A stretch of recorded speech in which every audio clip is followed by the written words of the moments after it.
Our next speaker today is Mr. Jim Yeager with the early history of the Little Rock Travelers. This is a subject near and dear to my heart. I've been a sucker for minor league ball for many years, and I've read his book with great enthusiasm and interest. Jim Yeager is a baseball historian who resides with his wife Susan in Russellville. Good point there. He has a master's degree in education and history from the University of Central Arkansas. He is a member of the Society for American Baseball Research and the Robinson Kell, Arkansas chapter of SABR. He was inducted into the Arkansas Tech University Hall of Fame in 2024.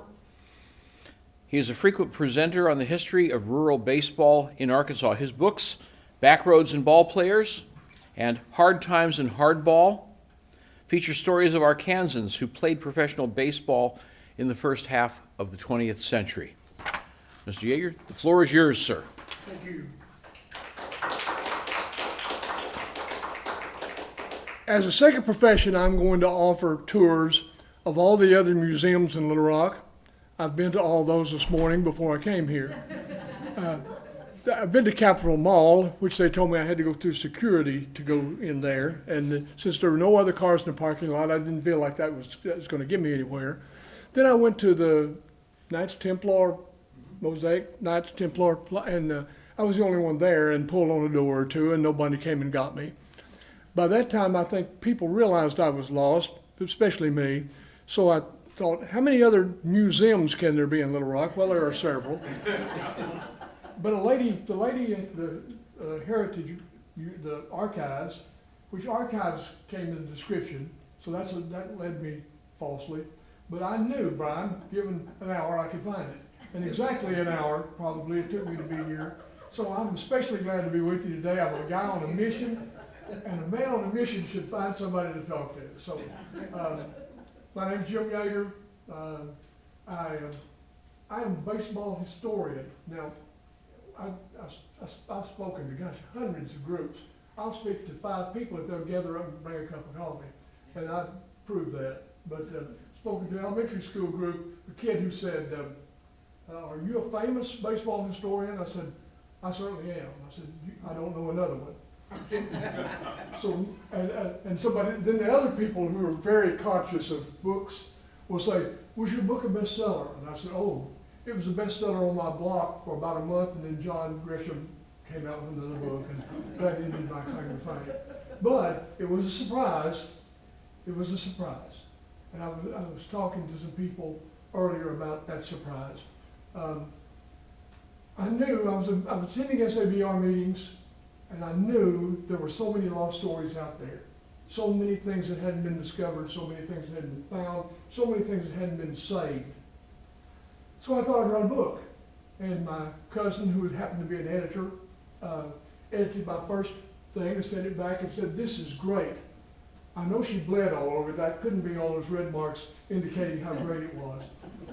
But, in 11th grade English, I was worried about the next baseball game rather than commas and adjectives and so forth. But we stumbled through that first book.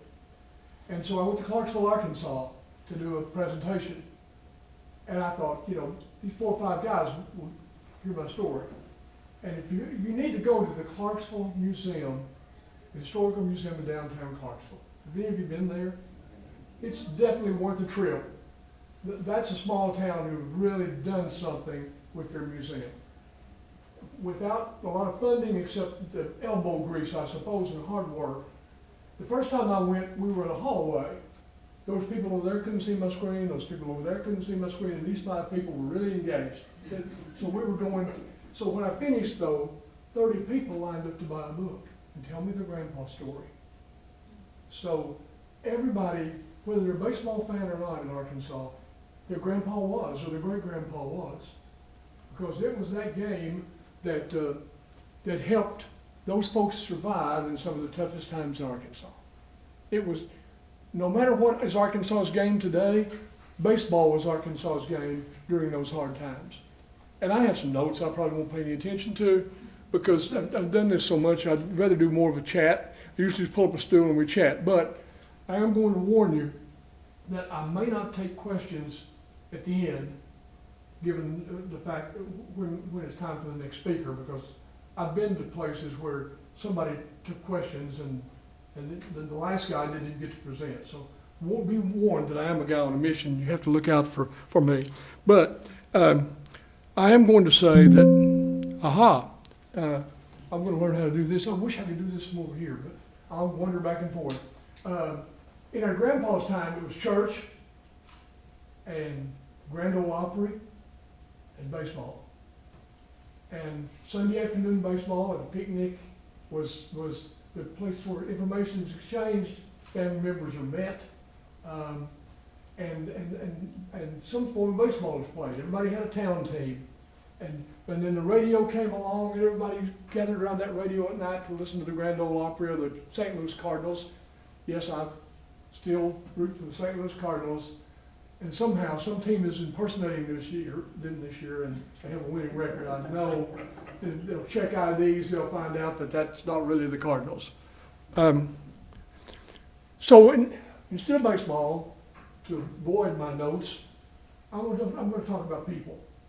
Baseball can really be tedious for people that don't appreciate the game, and it's more tedious if you're talking about it, and you're talking about numbers and stats and so forth.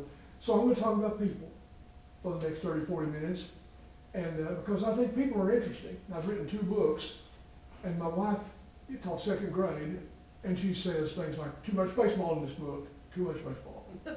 So I'll go back and I'll work through that story and try to make it more about people. Because baseball is played by people.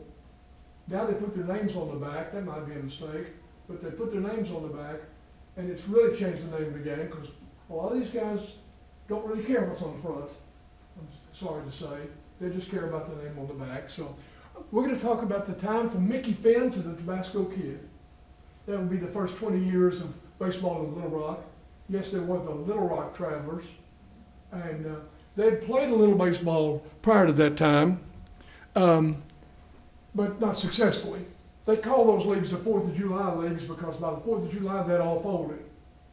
But in 1901 things changed a little bit.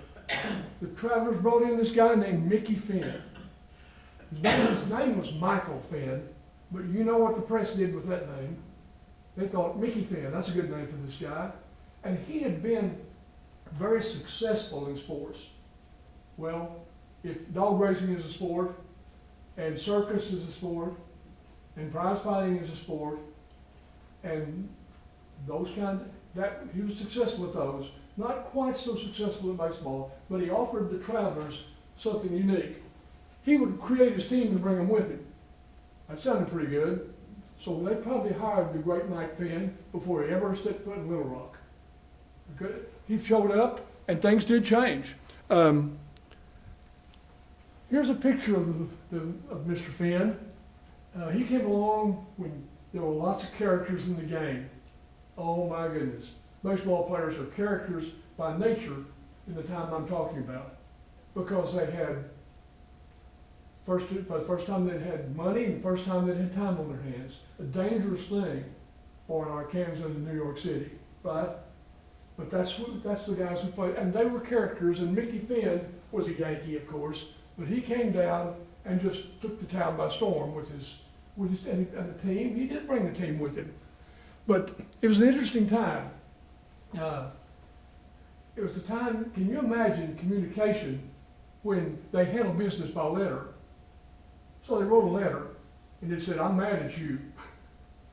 And the Memphis team wrote back and said, we're mad at you too. And they spelled out those reasons. So this would take a while to argue by mail.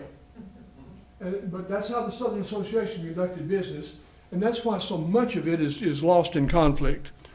But in 1901, Mickey Finn came with his team and it had a good year. Maybe even a great year. Maybe even too good. They finished the season in first place. Look at these guys. This is about the only picture of a team, and it's not really a team picture, available from those times. We have to try to find one somewhere. These individual pictures of this team. In 1901, they won the pennant on the field. You notice I say on the field, they won the pennant. And after about a month of celebration, they had a board meeting. They dealt with all of the protests and all the makeup games, and said, oh, by the way, the Travelers finished second. So after all this business on the field, Mr. Finn lost his pennant in the boardroom. But he had some characters on the game on this team for sure. And he brought those guys with him from up north. I'm going to talk about a couple of those. And once again, I'm going to talk more about people, so I have to stop along the way and talk about some of the characters of the game. Jack Gilbert, of course, he couldn't be just Jack Gilbert. He was Jack Rabbit Gilbert. He was probably the best hitter on the team, certainly the best power hitter. He came with Mr. Finn. And the guy on the right, Harry Allen, he was the best pitcher in the Southern Association in 1901, and one of the best pitchers in 1902. But then he was killed, as you can see, when he tried to break up a robbery that happened back in his hometown. He was possum hunting. They called him Rube, of course, because he's a possum hunter and had all that Southern stuff. But Rube was walking home one night, and he saw this robbery in place, and he goes up and breaks it up, and they kill him, and it makes the papers the next day. The papers the next day wrote all about his demise. Harry had a lot tougher time convincing the people that he didn't die. He didn't die. He was looking for a job, and most of them said, I'm sorry, we don't hire deceased people. So Harry went about the process. It took him a long time to convince people that he's still alive, but he had lost a lot. The bullet was wedged somewhere in his back and remained there. He never was the same guy. But for 2 years, Rube Allen was the best pitcher in the Southern Association. Travelers remember the Southern Association, and Allen was the hero. But then things began to fall in disrepair a little bit after that. And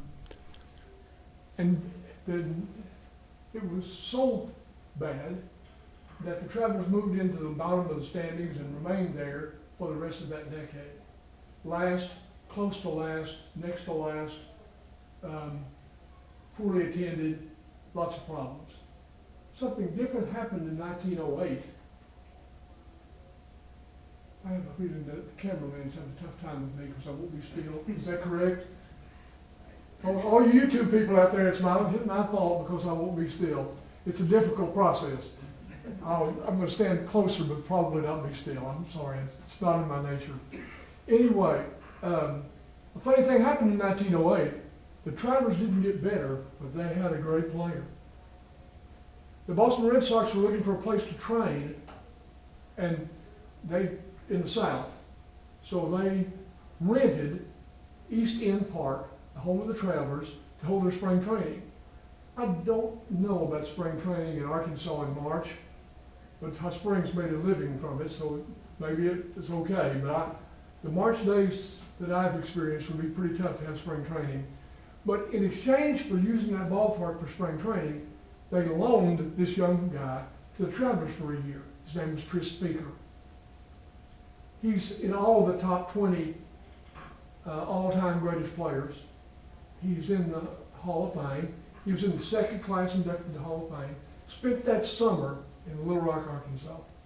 And among the lost stories of the Arkansas Travelers, Tris Speaker's story is among the lostest, the most difficult to research. In that year, he redefined what a center fielder does and plays like and hits like.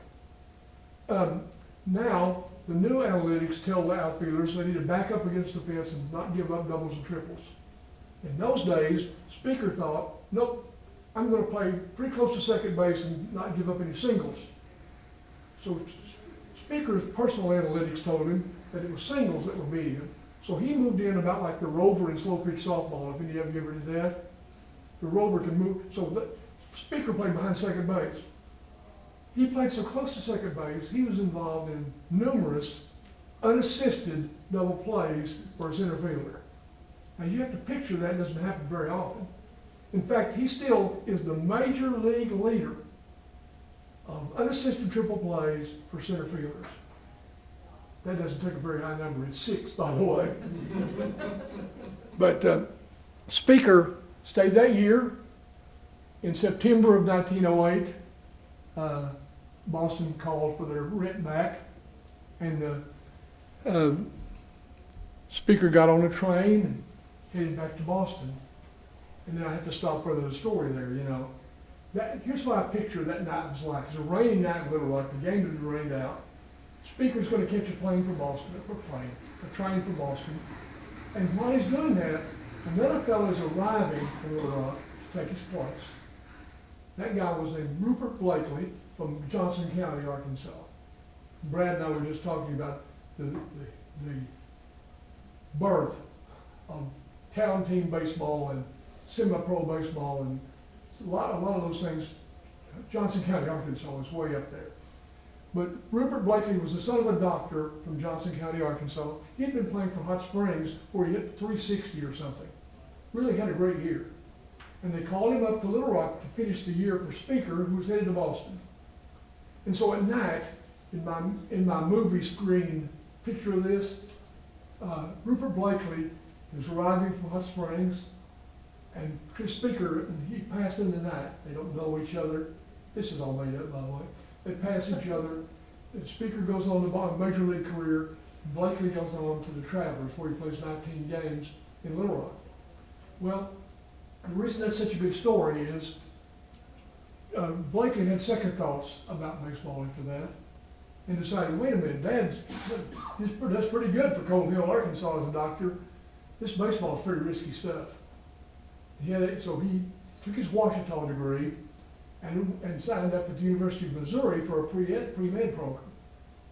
And when he got there, they realized he was a ball player, and somebody lured him out to play on the team. Rupert forgot to mention he'd already played professional baseball now for a couple of seasons.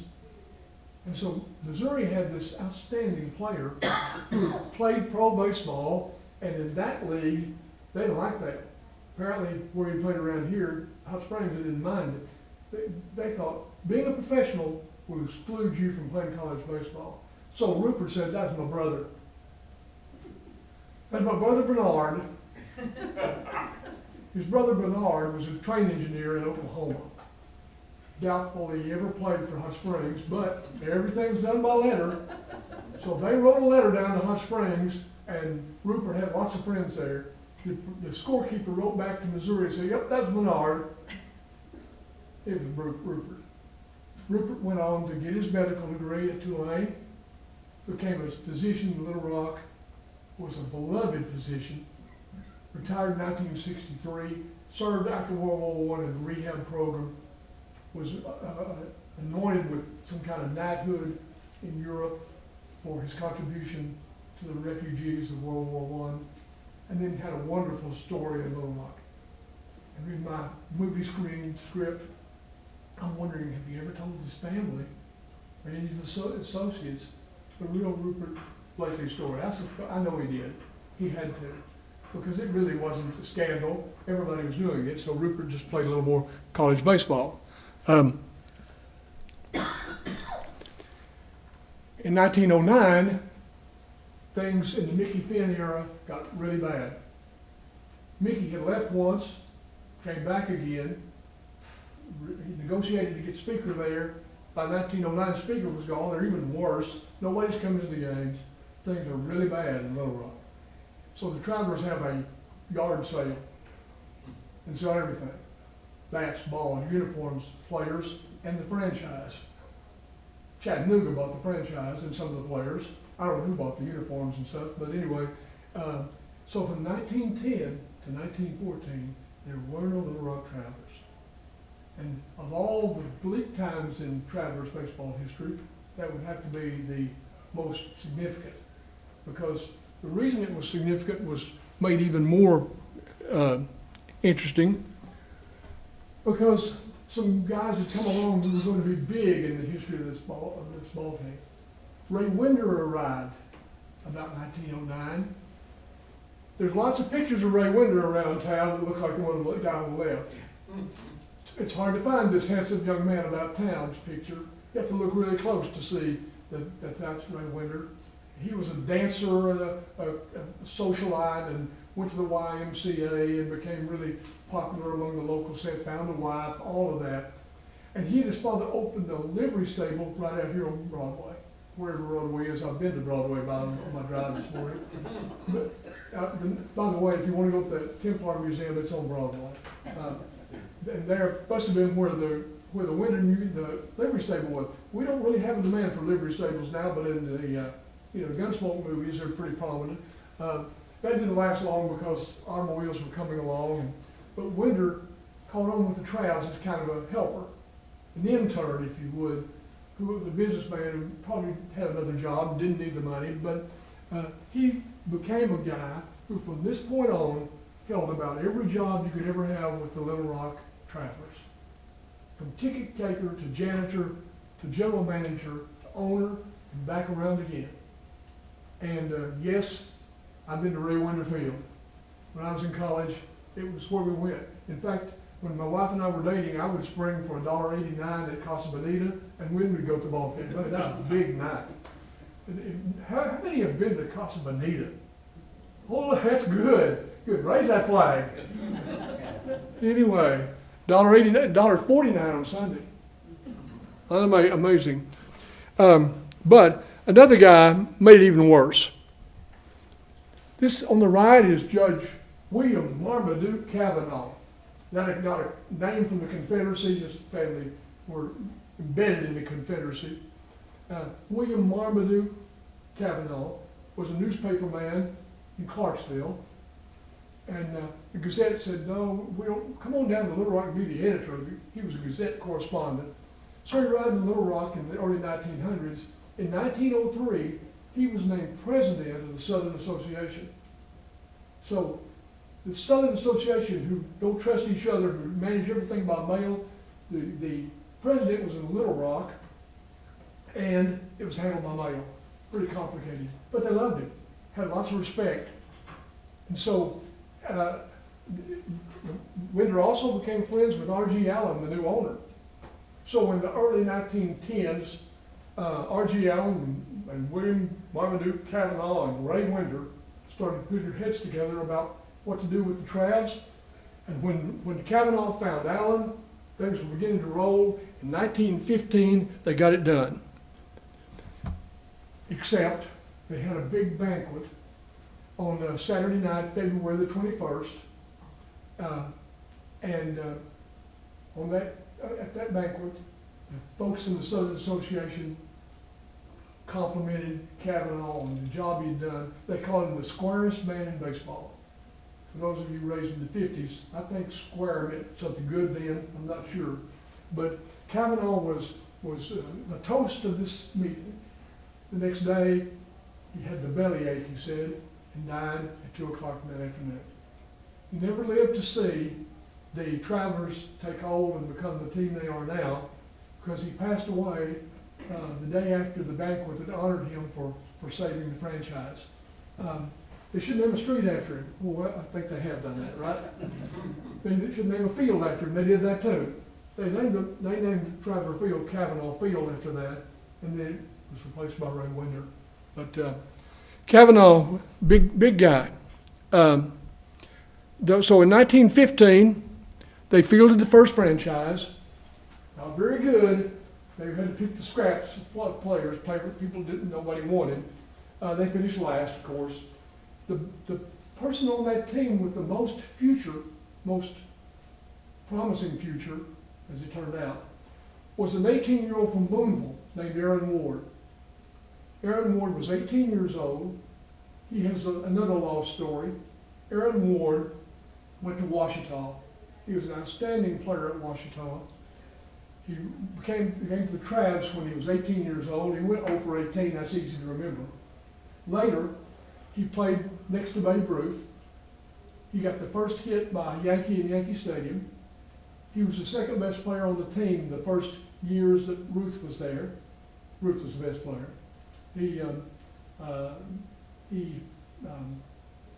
was back in Boonville. He was a hero. The radio had started.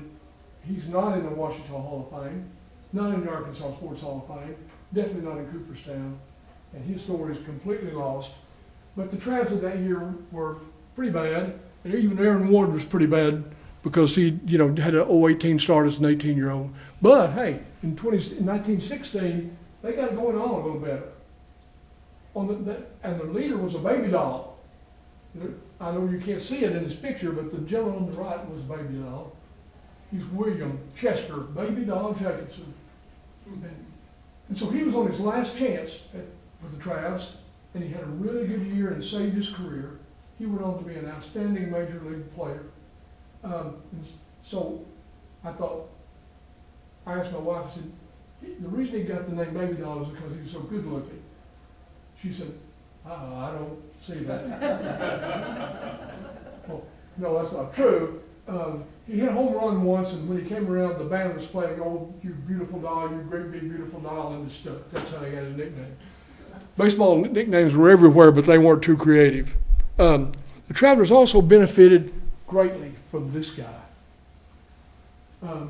This is, I say everything's my favorite story. This was one of my original stories. A fellow named John Henry Roberson from Floyd, Arkansas. And Roberson is really hard to research because he played under so many different names. Now, the name he's most known by in Arkansas is Rube Robinson. Most of the time he played for the Travs as Rube Robinson. He had been with the Pirates, didn't really like it there, but he liked it okay. He didn't like it anywhere except Arkansas. And so if he didn't like it, he would just go home. And he'd threaten to go home to Floyd. If they called his bluff, he'd just go. So the unusual free agency at the time was he threatened to go. If they didn't meet his demands, he went. Pretty soon they realized that's a pretty good threat. It's a pretty good free agency. So he ended up in Little Rock when he didn't like it with the Cardinals. Pittsburgh traded him to the Cardinals. He came in 1915 to the Travs, and the Travelers benefited from having a major league pitcher on a minor league team for the next 20 years or so, because he was definitely a major league pitcher. His grandson lives here. Got to know him. You know how you have so many friends you meet online during COVID, and he and I have become traders of information. That it's his grandfather, Rube Robinson. But in 1918, they hit another snag.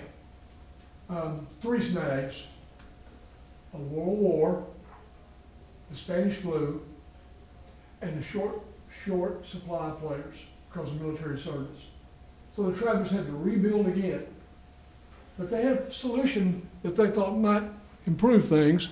They're going to bring in a guy who could light a fire into this team, and his name was Kid Elberfeld. And when he came, the Travs immediately went to second place and started playing good baseball, and things were looking up until the Southern Association suspended play in July because of the war effort. But Rube, he needed a place to play. Of all things, he agreed to go play for the guy in St. Louis that he didn't like, who was now an owner in New York, a manager in New York. Here's Rube's record as a Traveler. So, but he was exceptional. In fact, that's the most professional wins in Arkansas history. But in 1918, he had to have a place to play, so he ended up pitching for the Yankees, of all things, in late July and early August. Now, keep in mind, he's a major league pitcher, so he goes up to New York and he's doing really well. And on August the 12th, I think, of 1918, they match him against the Boston Red Sox best pitcher, a left-hander named Herman Babe Ruth. And so Rube is pitching against against Boston, in Boston. Ruth is pitching for the Red Sox, and Rube wins 2-1. Headlines scream in Little Rock, and they scream in New York. Rube's not happy, and he tells the Yankees he thinks he'll just go to Floyd. I'm sure they laughed. The next week, Rube picked up his check and went back to Floyd and never played in the major leagues again. But his last major league game was a 2-1 win over Babe Ruth. And Rube remained with the Yankees, with the Cardinals, of all things. I'm thinking about the Cardinals because they're actually winning a game or two every once in a while, and it's just such a shock to me. So here's Kid Elberfeld. I'm acquainted with his family. His great uncle wrote a book about him. And it's one of those books that passed around the family, has all the family pictures. But he was brought in to try to put a little life in the Travelers. I can't read this quote: dirtiest, scrappiest, most fastidious, most rancorous, most rambunctious player ever stood on spikes. That means he's a rascal. And they thought he'd build a fire into this team. This team needs a fire under them, and he's the man to do it, put a little spice in the team. What better guy to put spice in the team than a guy called the Tabasco Kid? So he comes to Little Rock, and things start getting better immediately. They got better in 1918, the shortened season, and they got a lot better soon. But he really rampaged through the Southern Association, getting suspended, thrown out of games, in a fist fight with umpires. But the Travs were winning, so all was forgiven, you know. You can see by my handout, he's a character in one of my books, and he's also in my weekly column. He's a story just waiting to happen. So in 1920, all the dreams came true. In 1920, the Little Rock Travelers won the Southern Association pennant. 5 years ago, that was out of the question. Nobody could take this team that was dead in the water and bring it back to a pennant winner in 5 years, but the Tabasco Kid did. Ray Winter helped, obviously, helping find the players, and the Travs won a pennant. And they won a pennant with a strange conglomeration or collection of players. This is the 1920 champion, Arkansas, Little Rock Travelers. Obviously, they did not have a good laundryman. I would say that this probably would be the dirtiest team in baseball, but I haven't seen all the teams in the Southern Association. But if you look at the second guy, now, Kid Elberfeld, he looks pretty good, doesn't he? He looks like somebody who wandered into the picture, maybe the owner's son or something, with a little Lord Fauntleroy or something. But look at the uniforms, the soiled uniforms around them. I tried to colorize this and enhance it. It came out just looks like a bunch of little leaguers who played in the mud. But there are some interesting things about this picture. 1920s, this is along about the time when the African American leaders in baseball were working to try to form what is then called the Negro Leagues for an opportunity for men of color and Hispanics, Latinos to play organized baseball. It would take a lot of years for that to take place. It's funny to me though why that was difficult, but the American Indians were welcome in Little Rock. They were kind of heroes and attractions. But the gentleman just to the left of Kid Oberfeld is Bill Wino. He's a Pawnee. And the gentleman on the other end is Mose Yellow Horse. He's a Pawnee. And they were some of the best players on the team. In fact, Yellow Horse came on, and when Rube Robinson got tired late in the season, Yellow Horse won a bunch of games for the Travelers down the stretch. But the Travs were a collection of people going in two directions.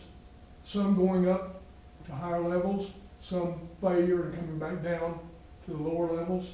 And they just happened to meet at this time to produce the 1920 championship team. It's a really big deal.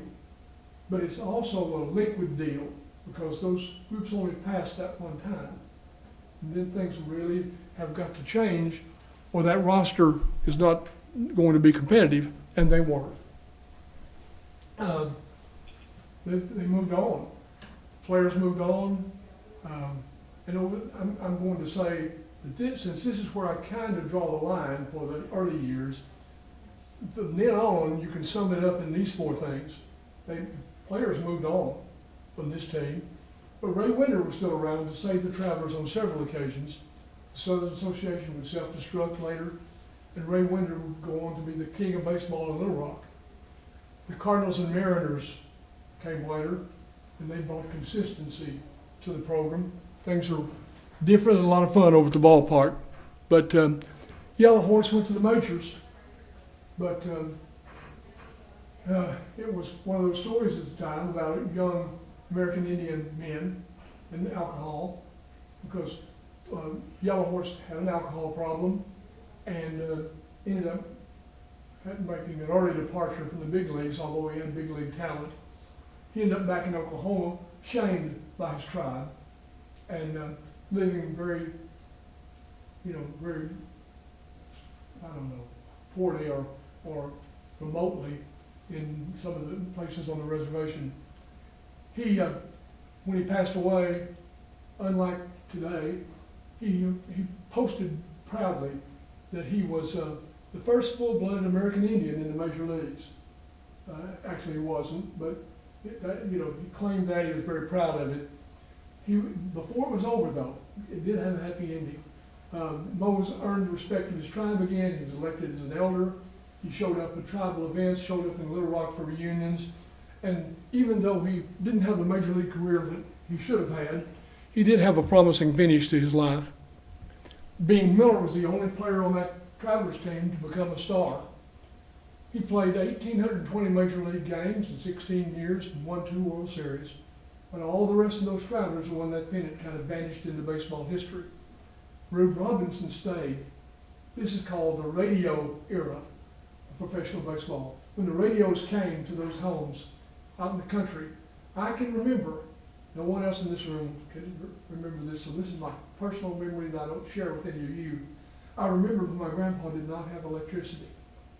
He had radio, battery-powered radio with batteries about this big. And I don't think he listened to St. Louis Cardinals, but I know he listened to the Grand Ole Opry. There's Rube on one of those contraptions in a Travelers uniform. Rube would pitch 8 more seasons for the Travs. He was one of the first inductees into the Arkansas Sports Hall of Fame. So Rube Robinson, but if you look for his records, you're going to have to look for several different names. And in 1924, after players went their separate ways and fate obviously came to rule the world, Kid Elberfeld was fired. Like all managers, he was fired and appropriately sentenced to never come back, and he didn't. Hard feelings. By that time, the fights he got in with umpires were more embarrassing than funny or attractive, and Kid had to find a job. Actually, he started promoting his daughter's barnstorming around the country, playing tennis or basketball or whatever with men's teams. That's how he made a living off his daughters. But Elberfeld had a brief flash as a hero in Little Rock. In the 1920s, I'll go fast through this, the Hall of Famers came, and Travis Jackson from Waldo, Bill Dickey from White County, although he wasn't born there.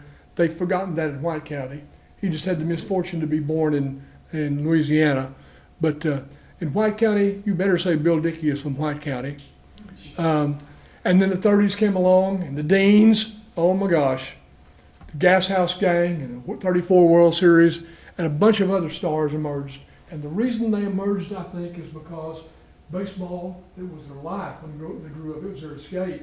And they played on the town teams, and they played on these community teams, and they became heroes to those people and developed the skills to play professional baseball.